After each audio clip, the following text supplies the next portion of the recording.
A bladed chakram flies through the night sky above a traditional estate.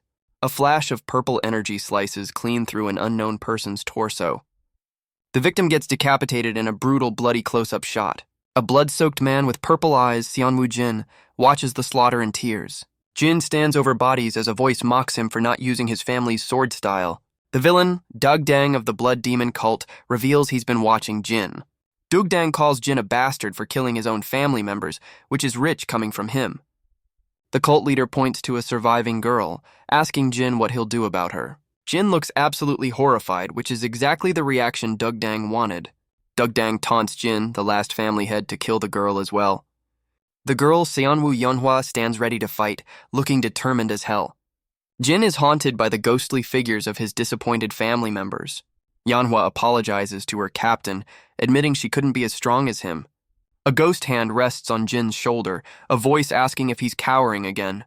The ghost captain tells Jin he's already done his best and to stand tall. Jin remembers his captain's words and finds his resolve for one last stand. He decides he can't let himself become Dugdang's puppet and be used against his captain.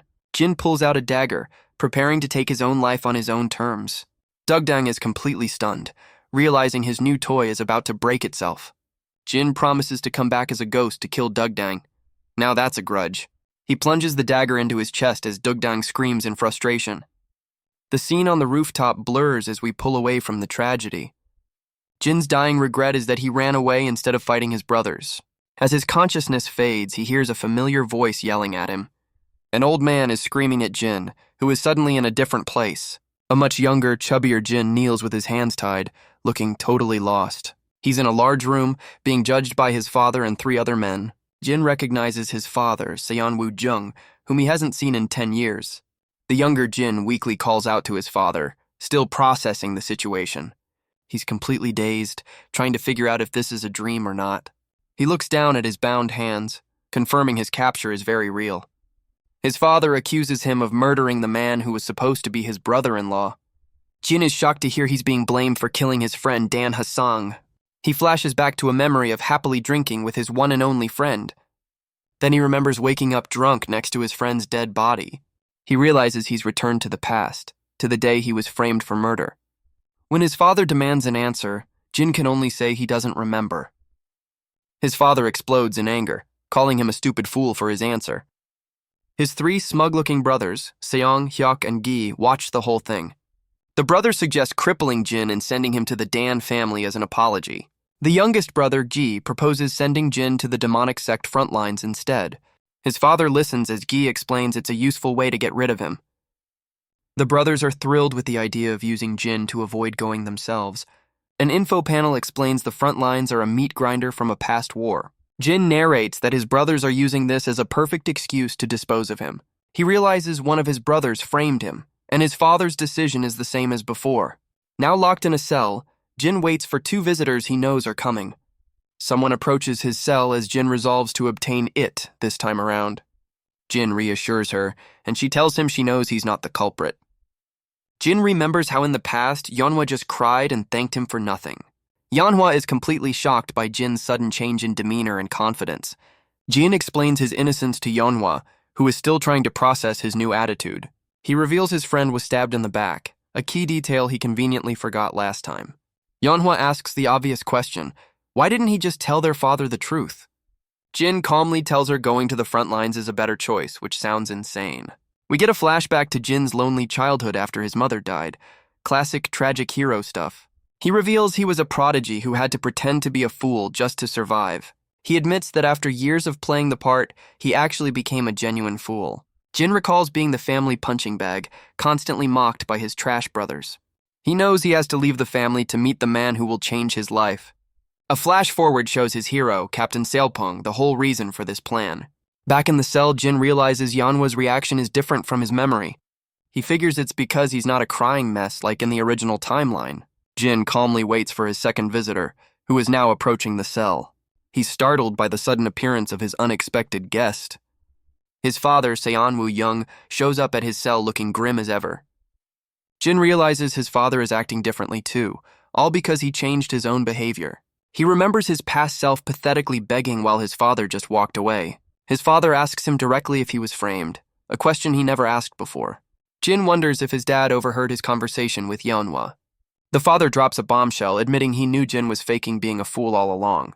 Seonwoo Jin actually apologizes, blaming himself for his son's miserable life. Jin is floored since his father had always ignored his suffering before. He starts connecting the dots about his father's past neglect. He realizes his father was powerless against the influence of the other wives' families. The father offers Jin one final request before he's sent to the front lines. Jin boldly asks for one day in the family head's private library. His father is completely taken aback by the unexpected request. Jin claims he wants to learn something before he dies, playing the pity card. Jin recalls how he had to steal martial arts in his past life because he knew nothing. His father scoffs at the idea of learning anything from books in a single day. Despite his doubt, Seonwoo Jin sighs and grants his son's request. Jin celebrates internally, but his father adds a pretty significant condition. The father decides to personally teach him the family's secret internal cultivation method. Jin scrambles to get into position, not expecting this level of support. His father prepares to pass on the legendary primordial infinite arts. Seonwoo Jin begins transferring the secret technique directly into Jin's body. Jin is shocked to receive the cultivation art reserved only for the family head and heir. He feels uneasy about this sudden favor from his previously neglectful father. The father continues the energy transfer in a silent act of atonement. Jin feels the new power coursing through him, wondering what this feeling is. His three useless brothers protest to their father about Jin getting library access. The father shuts them down, saying Jin dying weak would shame the family. The brothers are left speechless by their father's uncharacteristic defense of Jin. Jin stands alone in the massive library, ready to start his power-up montage. He smirks, knowing one day is all he needs to completely change his fate. His future, badass self looms behind him, a vision of what's to come. His plan isn't to learn, but to perfectly memorize every single book in the room. He recalls his photographic memory, the cheat code that let him survive the first time.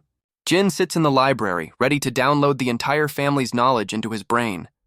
He starts with the family's top-tier techniques his dad just gave him. Smart move. The mental strain of cramming a library's worth of info hits him like a truck. A few hours later, he's completely fried from the information overload. Training montage fail. He admits he memorized it all but understands none of it. Photographic memory ain't everything. Jin stumbles outside for fresh air, complaining like he just pulled a finals all-nighter. He collapses on the grass, already thinking about quitting. The old lazy habits die hard. He's got that classic "I'm too tired for this shit" look on his face. He rationalizes his break since memorizing isn't the same as understanding the techniques. Of course, someone just had to show up to mock him for slacking off.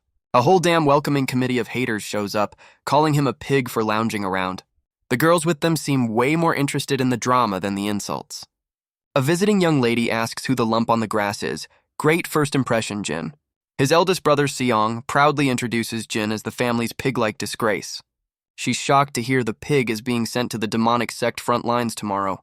The brothers tense up, realizing their punching bag is listening to them badmouth him. They double down on the insults, telling her he's not worth her time. Family of the year. Jin recognizes the girl as Juga Seoyul, a famous sword genius from another family. Juge Seoyul seems intrigued by the family drama she's just walked into. As the group talks, one of the brothers breaks off to go bother Jin directly. It's the youngest brother, Ji, asking for a progress report with the smuggest face possible. Jin tries to play dumb and leave, but we all know that's not going to happen. Gi decides a punch is a better way to test his progress. Classic bully move. But Jin easily catches the punch, channeling that new cultivation art his dad gave him. Ji's face is priceless. He can't believe the family punching bag just blocked him. Jin notes his body is still trash since just blocking that weak punch hurt him.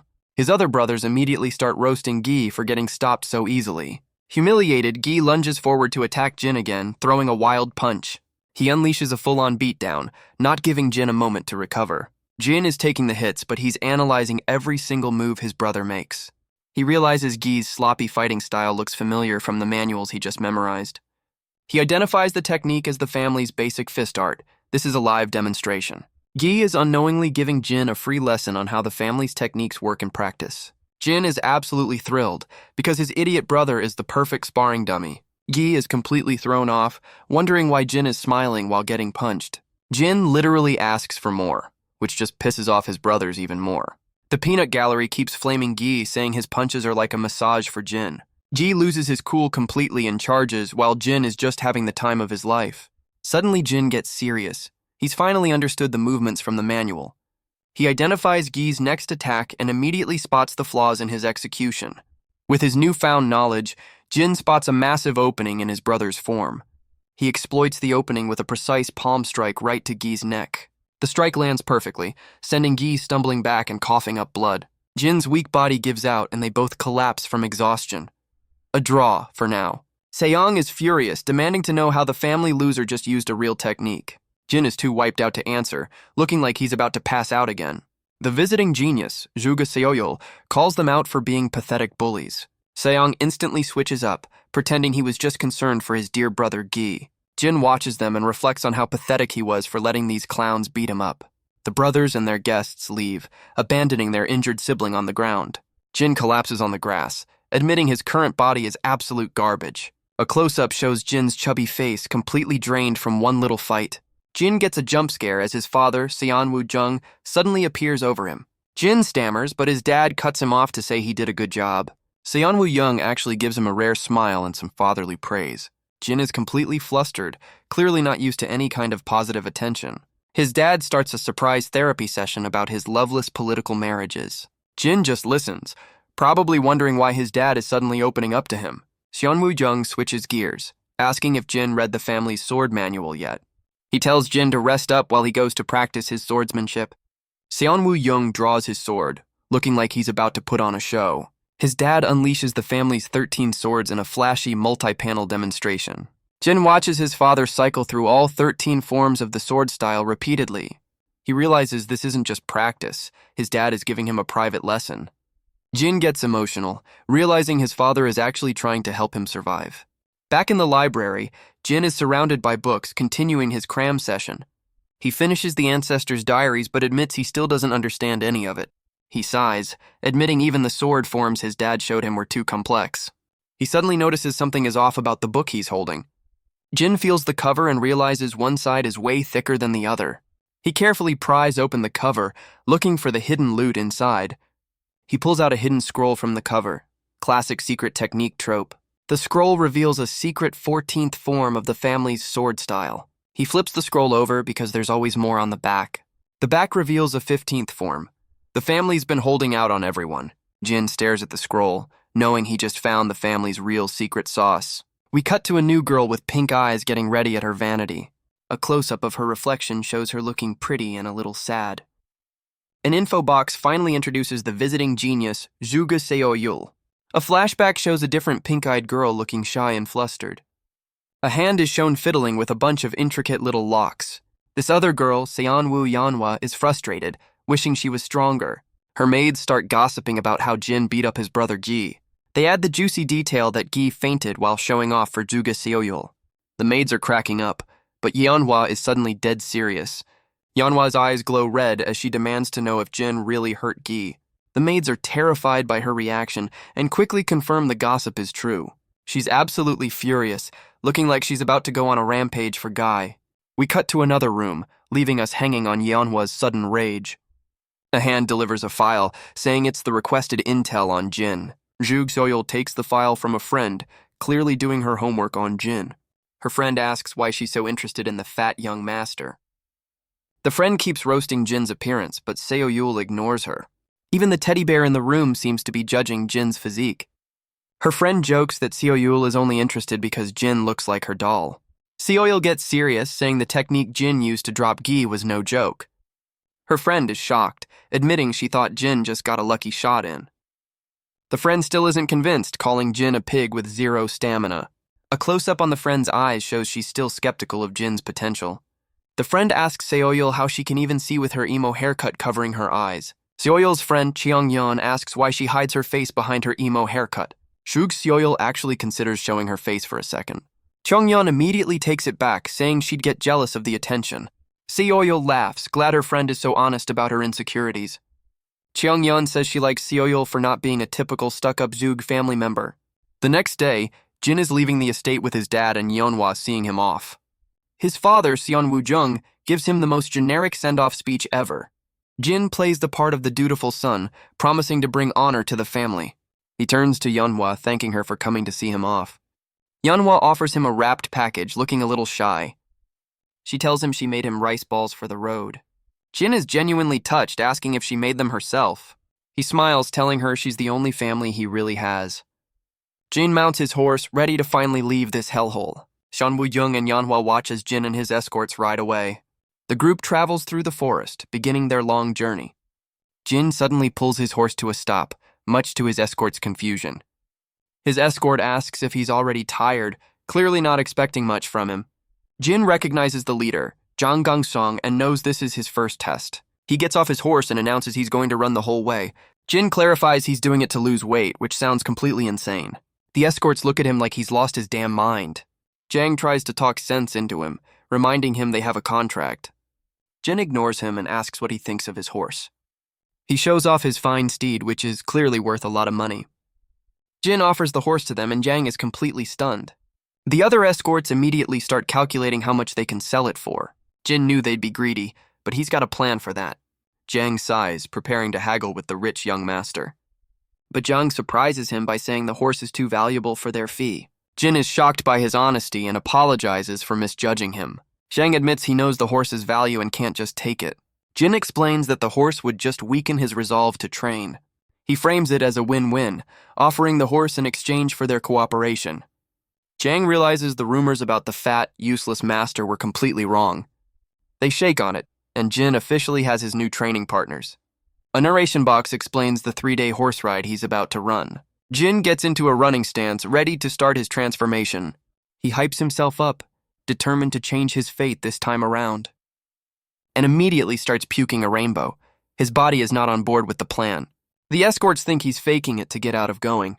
Jin wipes his mouth and insists he's ready to continue. A few minutes later, he's passed out flat on his back. His escorts just stand around, probably regretting their life choices. Jin can't believe he didn't even last 30 minutes. His stamina is non-existent. Someone starts wiping the sweat off his face with a cloth. It's Cheong-yeon, Seo-yeol's friend, who has apparently been following them. Jin is completely mortified that she saw him in such a pathetic state. She explains she knows his name because she heard Seo-yeol say it yesterday. Cheong-yeon offers him the cloth to keep, being surprisingly nice to him. Cheong-yeon gives Jin some parting words of encouragement, leaving him completely baffled. She flashes a confident smile, telling Jin she'll be cheering for him.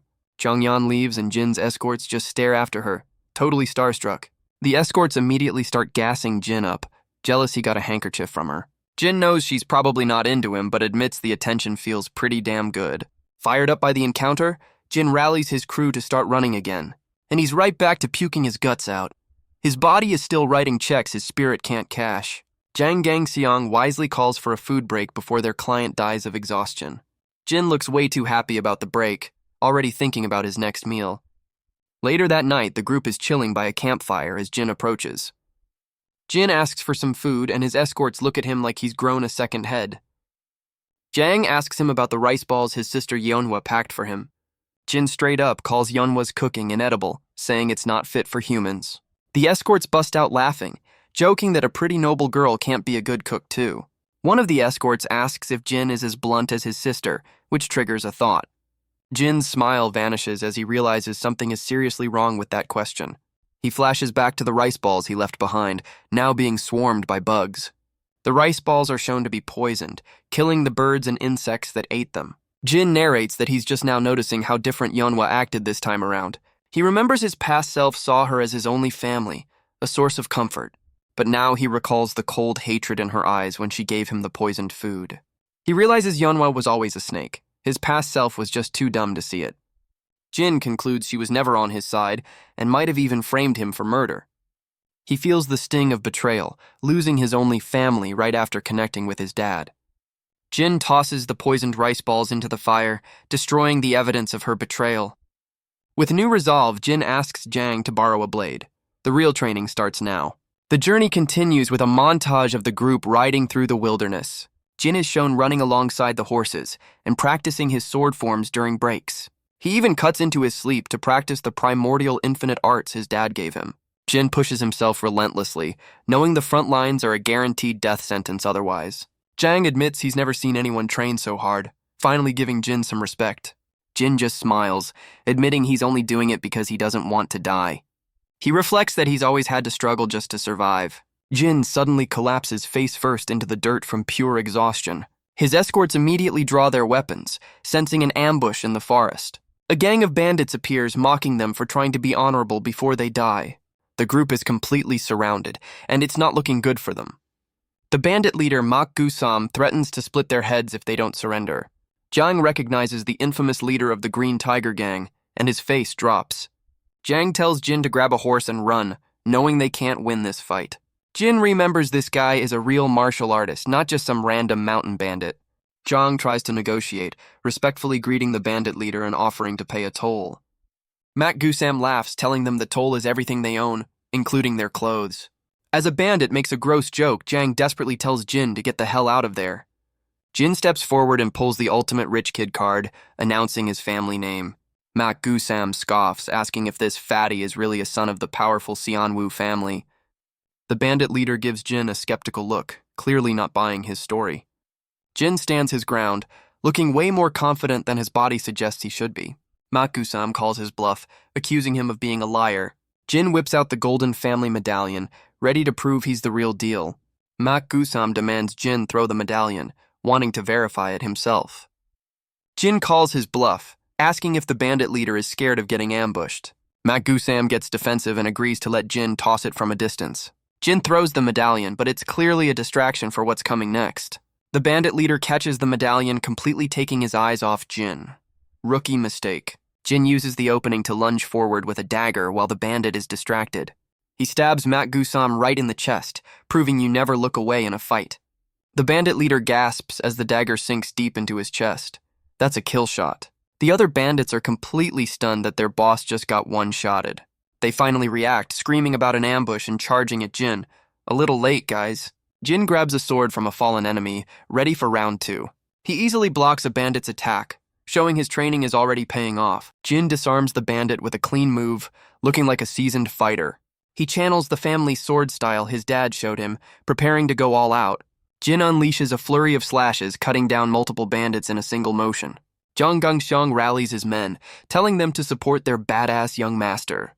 The remaining bandits panic and start to flee, calling Jin a butcher. Jin watches them run, a thought bubble confirming he's back in his element. He grips his bloody sword, feeling his body and soul are finally in sync. Jin smiles, covered in blood, completely at home in the chaos of battle. The scene transitions to the quiet forest after the slaughter is over.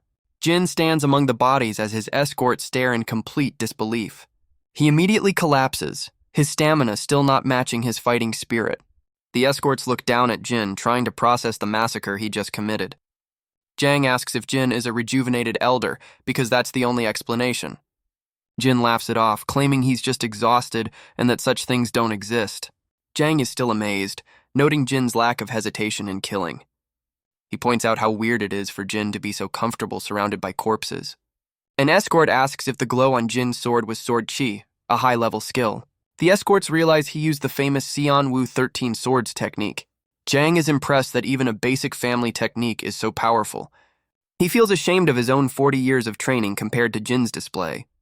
Jin asks Jang what cultivation method he uses, turning this into a teaching moment. Jang sheepishly admits he only knows the common 6 harmonies method. Jin roasts the technique, calling it a third-rate manual you'd find in a flea market.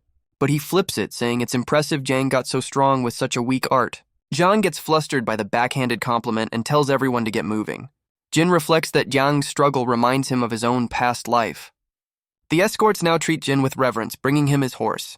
Jin gives a slight smile, having finally earned their genuine respect. After days of running, the group finally arrives in Yunnan province. They check into an inn, finally getting a proper rest after 9 days. Jin offers to buy everyone drinks, celebrating their last day together. The escorts cheer, praising the young master's generosity. They're his crew now. Jin smiles happily, enjoying the simple camaraderie he never had with his family. The group sits around a table, drinking and sharing stories about their futures. One of the escorts says he's retiring to live with his wife and kids. The others tease him, but Jin just listens with a smile. Jin gets a little tipsy as an innkeeper announces a beautiful lady's arrival. A mysterious woman with blue-green hair and a sword walks into the inn. The mysterious woman is Chung Yeon, Soyul's friend who gave Jin the handkerchief. Jin recognizes her immediately, wondering what she's doing all the way out here. One of the escorts recognizes her too, calling out her name like a total fanboy. The escort waves her over to their table, completely ignoring the social cues. Jin tries to stop him, but Cheongyeon is already on her way over. Cheongyeon just pulls up a chair and sits down without an invitation. Bold move. The escort is flustered, realizing she just invited herself to the party. The crew welcomes her anyway, asking if she wants to order some food. Cheongyeon says she'll order later, building up to some kind of announcement. She drops a bomb, saying she's volunteering for the front lines, and Jin is completely floored.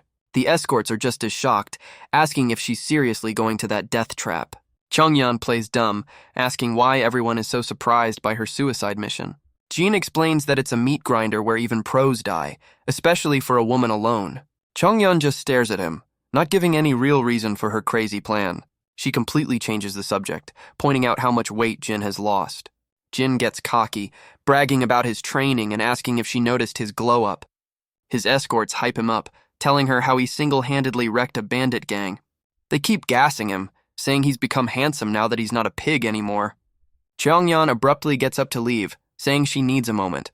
She walks away from the table, leaving the boys' club to their drinks. The escorts immediately go back to celebrating with their young master. Jin is all smiles, clearly enjoying the attention and camaraderie. The scene cuts to the inn's exterior, showing that some time has passed. Cheongyeon is outside alone, taking a deep breath like she just escaped. She admits to herself that she thinks Jin is cute. The stalker has a crush. A flashback confirms she thinks he looks like her teddy bear dumpling, Weebin knew. She monologues about how his mysterious past and fighting skills made her curious. She remembers reading the intel file she got on him, doing her homework. She recalls his pathetic waddling appearance from their first meeting, and his zero stamina collapse after less than 30 minutes of running. She decided she couldn't let him get killed by the Blood Demon cult. She blushes, claiming it's her duty to protect his hidden cuteness. But after seeing him handle himself, she realizes he doesn't need her protection. Cheongyeon decides her secret bodyguard mission is over and she can go home. She turns to leave, ready to abandon her plan to follow him to the front lines. A demonic figure with glowing red aura drops from the sky right behind her. The monster attacks and she barely manages to block the strike with her sword. She gets sent flying by the sheer force of the blow, completely overpowered. Cheongyeon lands hard, coughing and struggling to recover from the impact. She looks up in terror at the hulking demonic man who just ambushed her. She realizes her attacker is going for an all-out, undefended assault. She grips her sword, preparing to put everything into one final counterattack. Cheongyeon unleashes a powerful sword chi slash, a move that looks pretty damn strong. The attacker just stands there and tanks the hit without even flinching. She's completely stunned that her ultimate move did absolutely nothing. The monster grabs her and casually tosses her into the air like a rag doll. She screams for help, realizing she's totally outmatched and about to die. The attacker closes in for the kill as she falls, a blur of motion. The demonic figure looms over her, ready to deliver the final fatal blow. Jin swoops in at the last second, blocking the attack and saving his stalker. The demonic attacker calls Jin a pervert for interrupting his fun. Priorities, man. He gets sent flying back by Jin's block, clearly not expecting any real resistance. Cheongyeon gets back on her feet, ready to fight alongside her new bodyguard. She unleashes a sword chi slash as the monster dodges and closes the distance. Cheongyeon is completely shocked that her attack was so easily avoided. One of Jin's escorts runs up, asking who the hell this new bastard is.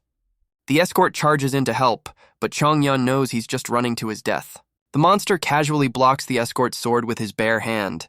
Not a good sign. The escort stares in terror, realizing his blade is completely useless against this thing. The monster one-shots the escort with a punch, sending him flying into the trees. He immediately grabs Cheongyeon, taking her hostage while Jin is distracted. The monster grips her sword arm, preparing to snap it like a twig. He flashes a horrifying grin, clearly enjoying her terror.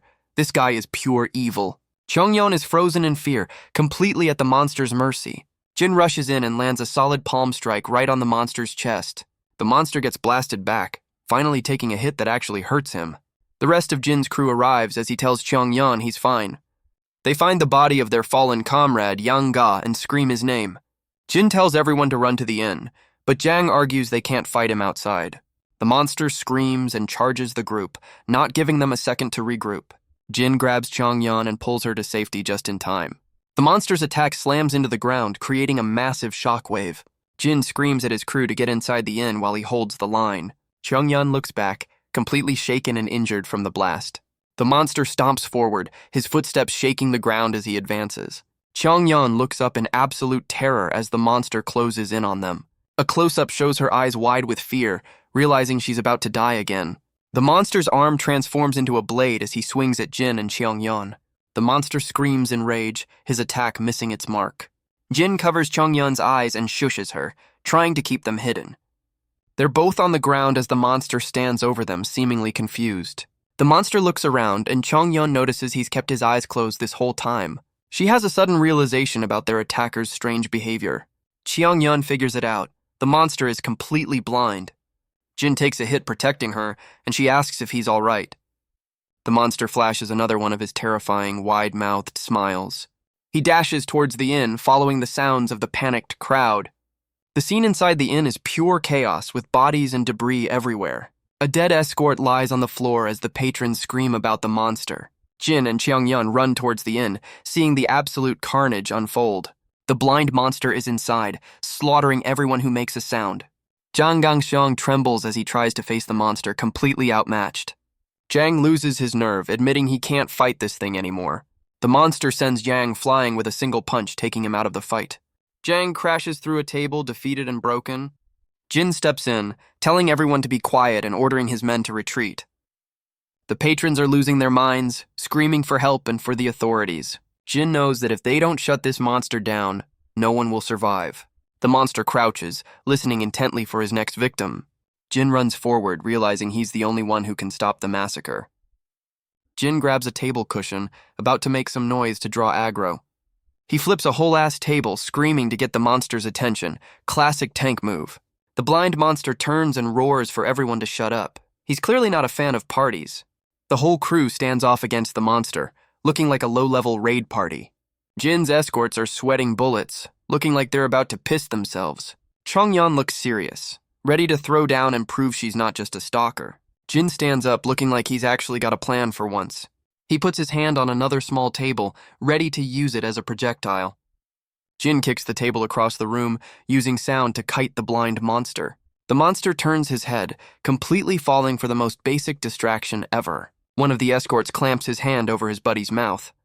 Finally, someone gets it. The dude being silenced is crying his eyes out. Pathetic, but understandable. Jin frantically looks for another noisemaker. This guy's a one-man orchestra of chaos. Cheong-yeon leaps into the air, her sword glowing as she goes for a dive attack. She lands a solid slash on the monster's back, drawing first blood. The monster stumbles as Cheong-yeon gracefully flips off his back. Show off. She lands perfectly. Ready for another round. She's got the moves. Cheong-yeon charges forward again, not giving the monster a second to recover. She unleashes a flurry of strikes, but the monster blocks them with his bare arms. Cheong-yeon yells at the others to make their move while she has him pinned. Jin shouts that the monster is blind and hunts by sound. No shit, Sherlock. The escorts finally understand the gimmick, though they're still useless. Jin realizes being quiet won't work forever, predicting the monster will use smell next. His thought bubble confirms it, showing the monster sniffing around like a bloodhound. Jin spots a bowl of coins, and you can see the light bulb go off over his head. A close-up on the strings of coins. Time for some good old-fashioned misdirection. Jin plans to make his move while Cheong-yeon keeps the monster distracted. Cheong-yeon is shocked to see Jin sneaking up behind the monster. Jin shushes her, carrying a box and a wine bottle for his master plan. The battlefield is set. Cheong-yeon tanks while Jin plays the rogue. Jin decides to use sound to create an opening for his real attack. He tosses the coins in every direction, creating an auditory smokescreen. With the monster confused, Jin plans to sneak in for the kill. The monster smashes a vase, completely disoriented by the rattling coins. Jang Gang-seong watches nervously as Jin's crazy plan actually starts to work. Jin gets right behind the monster, who is still swinging at ghosts. He reminds himself his body is still trash and one hit will kill him. Jin reaches for the monster's neck, preparing to do something. And of course, Jin gets the hiccups at the worst possible moment. You can't write this shit. The escorts all start hiccuping too. It's a goddamn hiccup pandemic. The monster's ear twitches, locking onto the sound of Jin's betrayal of a diaphragm. The monster turns around and Jin is caught red-handed looking like an idiot. Jin's face is pure panic. He knows he just signed his own death warrant. The monster cracks a terrifying smile, having found his next meal. He ignores Jin and starts walking towards the other terrified patrons. Cheong-yeon watches in horror, unable to stop him in time. She charges forward as Jin is still frozen behind the monster. Jin realizes he's out of options and has to go for a desperate all-in move. He grabs the monster's face and pries his eyelids open with his thumbs. A close-up reveals the monster's eyes are just milky white, pupilless voids. That's nightmare fuel. Chongyun screams, completely horrified by Jin's thumb-in-the-eye technique. Jin shoves a whole-ass wine bottle down the monster's throat. That's his grand plan? He holds the monster's mouth open, and Cheongyun finally realizes what he's doing. Cheongyun gets it. If you can't hurt the outside, you attack from the inside. She draws her sword, ready to perform the world's most violent tonsillectomy. Cheongyun powers up her sword with blue ki, preparing for the kill shot. She leaps into the air, aiming straight for the monster's conveniently open mouth. She stabs the sword right down its throat. That's one way to shut someone up. A close-up shows the blade buried deep in its neck. Yeah, he's not walking that off. Cheongyun struggles to push the sword deeper, but the monster is still fighting. Jin puts his hands over hers, adding his strength for the final push. The two of them team up to drive the sword home. It's a gruesome two-person job. They both lean in, putting all their weight into finishing the monster off for good. The monster's hand finally goes limp. It's over. He's officially dead. The monster collapses with Jin and Cheongyun still riding it down to the floor. They both look down, exhausted after their tag team execution. What a night. The surviving escorts just stare, having contributed absolutely nothing to the fight.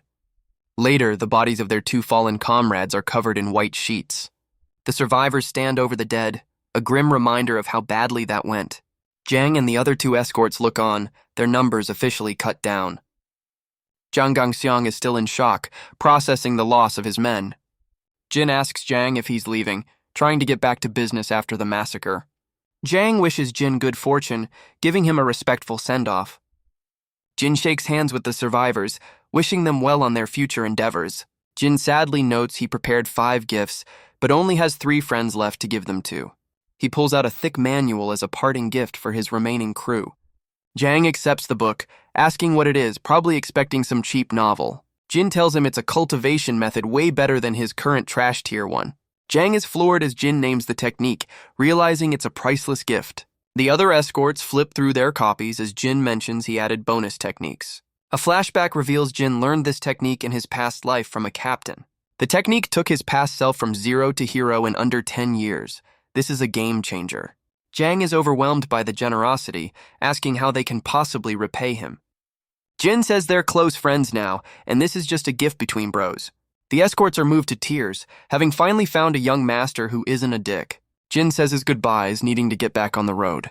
The escorts promise to become first-rate warriors and meet him again. Chongyun points out how weird it is for him to just give away martial arts. Jin smirks, explaining it's not his family's secret sauce, so who cares? Jin tries to talk Chongyun out of going to the front lines one last time. Chongyun says she's made up her mind and is still going. She visualizes the brutal reality of the front lines, strengthening her resolve. She declares she can't run away while others are fighting and dying. Jin grabs her, but she stands firm, saying her father taught her to be a warrior. She puts him on the spot, asking if he sees her as a woman or a martial artist.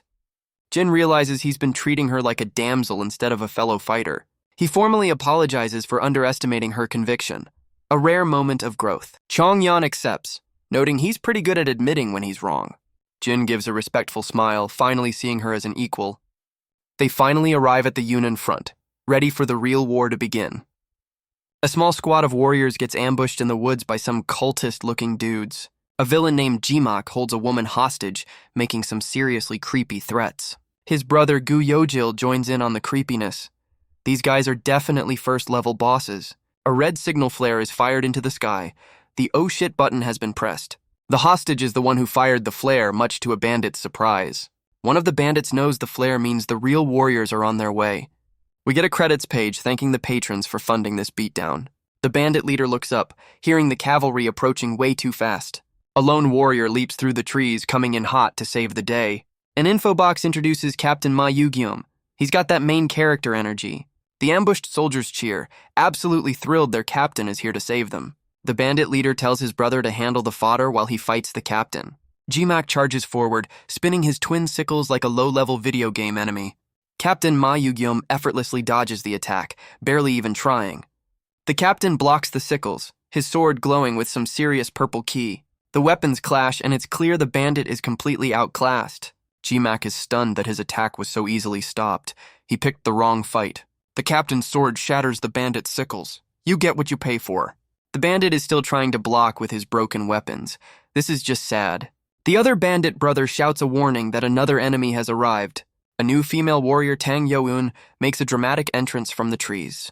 A close-up shows Tang Yo-eun looking completely unimpressed with this whole situation.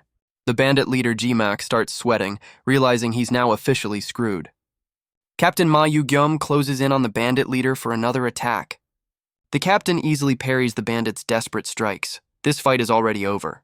Ma Yu-gyum gives a cold stare, clearly about to end this man's career. He overpowers the bandit leader with a single powerful blow. The bandit leader tells his brother to grab the hostage and run for it. The rest of the bandits swarm Tang Yo-eun, thinking she's an easy target. Tang Yo-eun looks bored as the mob of losers charges at her. She easily leaps over them, telling the idiots to stop right there. She leads the bandits on a chase, and they're dumb enough to follow. Tang Yo-eun flashes a smirk, knowing she's leading them right into a trap. The bandit brother Gu Yo-jil looks confused, not realizing he's being played. The main bandit leader watches with a grim look, probably sensing the trap. Gu Yo-jil leaps in to attack Tang Yo-eun, falling for the bait completely. She sidesteps and runs him through with her sword. That was almost too easy. The bandit brother gasps as he gets fatally stabbed. Should have stayed home. A vice captain holds the injured female soldier, telling her he'll fix her up. The bandit leader sees his brother die and realizes another enemy has appeared. The bandits finally figure out it's a trap as more warriors surround them. Tang Yo-eun mocks the bandits for being so slow to catch on. She unleashes a massive sword slash, taking out a chunk of the bandits. The bandit leader curses her as his men get wiped out. The squad commander, Peng Yang, appears to deliver the final blow. The commander unleashes a massive red energy wave from above. No kill like overkill. The bandit leader gasps, recognizing the commander just before he dies. The vice captain lands on a tree branch, ready to clean up any stragglers. The remaining bandits are completely surrounded with no hope of escape. The bandit leader gets his head sliced clean off, and nothing of value was lost. A warrior unleashes a massive sword slash, finishing off the last of the bandits. A new captain with a ponytail looks down, completely unbothered by the carnage. The new guy, first team captain Han Gyo-seong, complains they woke him from a nap. A surviving bandit recognizes him as the famous Clear Wind Sword Dragon. The bandit leader tells his brother to run, vowing revenge as they flee. A female warrior declares that the fleeing bandits won't get away with it. She gives chase, leaping through the air to cut off the bandit leader's escape. The bandit leader takes a slash to the arm but manages to keep running. The bandits successfully escape into the forest as the warriors watch them go. Captain Han Gyo-seong looks over as another warrior sobs over a fallen comrade. The warrior mourns his dead friend Jong-rang, begging him to wake up. Another captain, Seol-pung, finally arrives, asking what the hell happened. The fourth team captain grabs Seol-pung by the collar, absolutely furious he's late. He blames Seol-pung's tardiness for letting the 7 villains escape. Seol-pung apologizes, explaining his own team was ambushed on the way. The fourth team captain calls him an irresponsible bastard with no background. Ouch. Seol-pung's female vice captain steps in, telling the fourth captain to back off. She explains their team fought a spider ghost and lost 2 members. The fourth captain is stunned as an info box explains spider ghosts are top-tier threats. Seol-pung's vice captain reminds him the rule is to kill spider ghosts on sight. The fourth captain scoffs and walks away, still too proud to admit he was wrong. The vice captain isn't having it and demands he apologize to her captain. Seol-pung stops her, being the bigger man and excusing the guy's grief. He smiles and tells his vice captain to let it go, diffusing the situation. His vice captain looks down, still pissed on his behalf. Loyalty? You love to see it. Tang Yo-eun calls Seol-pung out for being too soft, saying it'll hurt his team. Seol-pung just laughs awkwardly while Tang Yo-eun gives him a death glare. Captain Ma Yu-gyum apologizes for the fourth captain's outburst. A real leader. Captain Han Gyo-seong asks an older commander if new recruits are coming today. The commander says it'll take a while to whip the new kids into shape. A new long-haired character just hopes the newcomers can survive for a while. The scene shifts to the Yunnan anti-blood demon cult front second headquarters. A guide leads a small group of new recruits into a massive waiting room. A young man with purple eyes notes that a pink-haired girl is the last volunteer. A blue-haired recruit asks why the 13th squad is full of young people. The purple-eyed man explains the entire corps is getting younger due to high casualties. He has a flashback to his past life, confirming the squad was mostly kids. The blue-haired recruit is horrified, realizing they're all just forced conscripts. The pink-haired girl asks why veteran warriors don't volunteer for the front lines. The purple-eyed man bluntly states it's because there's no fame or profit. A bloody montage shows that on the front, you either die unknown or live unknown. An old man clears his throat, interrupting the recruit's grim conversation. He introduces himself as Vice Commander Hyun Yong-bo of the 13th Squad. The purple-eyed man thinks to himself that he's not at all happy to see this guy. The blue-haired recruit straight up says she's never heard of him. Savage. The vice commander gets defensive, claiming secrecy oaths hide many masters' fame. She doubles down, asking if he's a peak-level master then. She's going for the throat. The vice commander flinches, completely unable to answer her question. The other recruits realize she just exposed the old man's weakness immediately. Flustered, the vice commander quickly changes the subject to squad assignments. Vice Commander Hyun Yong-bo reads Jin's name off the recruitment list. The vice commander recognizes the Seonwoo family name, giving Jin a curious look. He moves on to the pink-haired girl, Cheon-ju-eun, noting her dad is an evil faction master. Cheon-ju-eun looks super nervous now that her evil background is out in the open. Jin's internal monologue points out how sus it is for an evil faction kid to volunteer. The vice commander gets to Cheong-yeon, questioning her completely blank background info. Jin remembers Seoyul calling her Chung-yeon-ah, knowing her identity is more complicated. Cheong-yeon just confirms her name, playing it cool and mysterious as always. The vice commander pulls rank, saying people with shady identities can't join the front. Jin internally calls bullshit, knowing Captain Seolpung's identity is also a total mystery. The vice commander gets pissy, claiming it's a special rule for his squad. He gives Cheong-yeon an ultimatum, spill the beans on her family or get lost. Jin steps in to save his stalker, name-dropping her powerful friend, Juge Seoyul. The vice commander's jaw drops, realizing she's connected to the Martial Alliance's top strategist. He immediately backpedals, accusing Jin of lying because it makes no sense. Jin just laughs it off, vaguely hinting at some high-level political move. The vice commander is sweating profusely, completely outmaneuvered by a rookie. The group arrives at the 7th Squad's barracks, their new home. A shot of the barracks building, which looks surprisingly peaceful for a war zone. Jin gets emotional, remembering this is where he spent 7 miserable years in his past life. A flashback shows his past self getting bullied, but also sharing some good times. The vice commander assigns them all to the 7th Squad, and Jin is not thrilled. The long-haired Captain Seolpung warns Jin that the squad likes to haze newcomers. Jin flashes back to the brutal bullying, where they called him a disgusting pig. He remembers being so miserable from the ostracism that he wanted to die. Jin smiles, ready to relive his time here, but on his own terms this time. Captain Seolpung leads Jin into the barracks to meet his new friends. A buff dude and his buddy greet the captain, immediately sizing up the new guy. A trio of assholes immediately starts cracking jokes about a pig arriving. The bullies mock their captain for bringing in another useless newcomer. Jin notes that at least they find him more acceptable now that he's lost weight. Captain Seolpung introduces Jin, making sure to mention his prestigious family name. The bullies look surprised, not expecting the pig to be from a big-shot family.